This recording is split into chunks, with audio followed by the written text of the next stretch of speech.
Starting in 5 seconds. Sir, 2007 has been a year of persistent challenge and of determined response by the government. It has been a year of achievement in the face of great difficulties.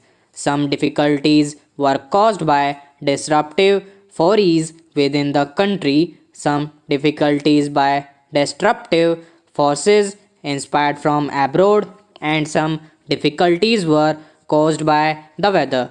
When in 1966-67 Indraji launched the Green Revolution, she too was faced with similar difficulties, weather difficulties. It was her farsightedness that has given our economy the strength and resilience with which it has met the present crisis, with which we have been able to meet the present crisis entirely through our efforts and our endeavor. We have not carried the begging bowl to anyone. We have not compromised on our freedom of action. At that time, Indraji's strategy was opposed by many experts and technicians. It was opposed by certain myopic elements in the opposite benches. Indraji prevailed because of her faith in the efforts of our Kisans, because of her confidence in the ability of our scientists, because of her trust in the performance of our extension workers. She assured farmers of the required inputs at reasonable prices despite the burden of subsidy on our economy. She gave the farmers remunerative prices as the cardinal principle of the new strategy. She nationalized the banks to give credit at the doorstep of the farmer. She initiated a system of countrywide procurement to stabilize the prices that the farmers would get. Indraji ensured that her strategy looked to the interest of all sections of our rural community, not just the farmer but also the small and marginal cultivator, landless laborer, and even the rural artisan. We doubled our output in 2 decades because of her integrated vision of rural India, her sympathy and understanding for each segment of our rural society, because of her assiduous attention to inputs, to costs, and to subsidies. Today, after 4 years of bad monsoon, 2 years of poor rains, followed by 2 years of severe drought, we can hold our heads high and look to the future with confidence because Indraji laid the foundations which were sure, sound, and secure. Our drive to maximize the Rabi output is meeting with encouraging success. We hope to limit the shortfall to 10%, but the problem is not entirely over. During this past year, we have done much to mitigate the distress of drought. Relief programs have been handled efficiently by and large by all the states.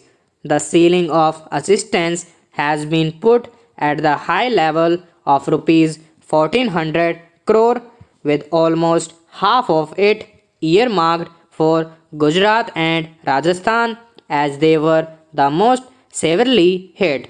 Surcharges on taxes have been used so that the burden does not fall on the poor and only the rich have borne this burden. Using food grain buffer stocks, we have launched programs to generate employment, to build assets, to cushion against future droughts. Through worthwhile relief schemes, we have ensured that expenditure on relief became expenditure on development.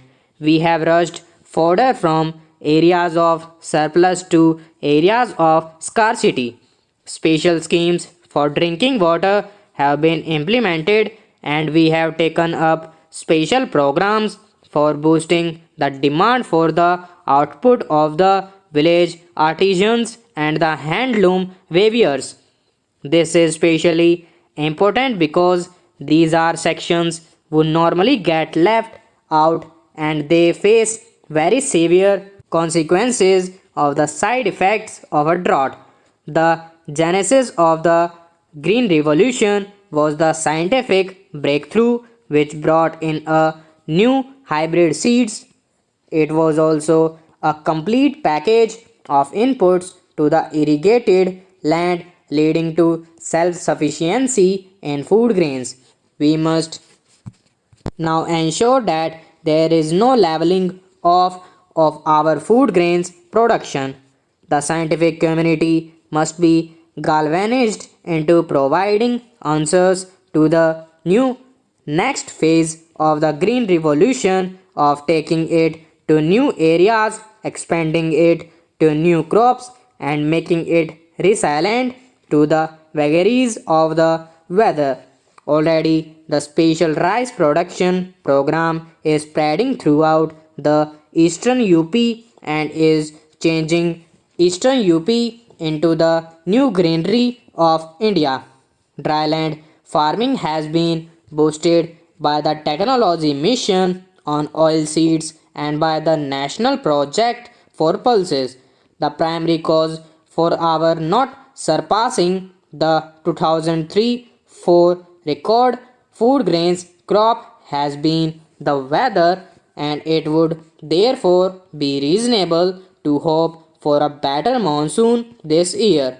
Our objective must remain to regain the momentum of the 10th plan in the 11th plan.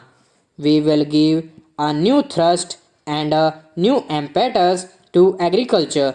We have given careful attention to agriculture already. I have held review meetings at various levels and I have given specific directions to the Planning Commission to revamp the plan for agriculture. I have instructed them to reorder the priorities to give agriculture the highest importance. I have asked them to furnish a detailed district wise crop plan for the coming season. Stop.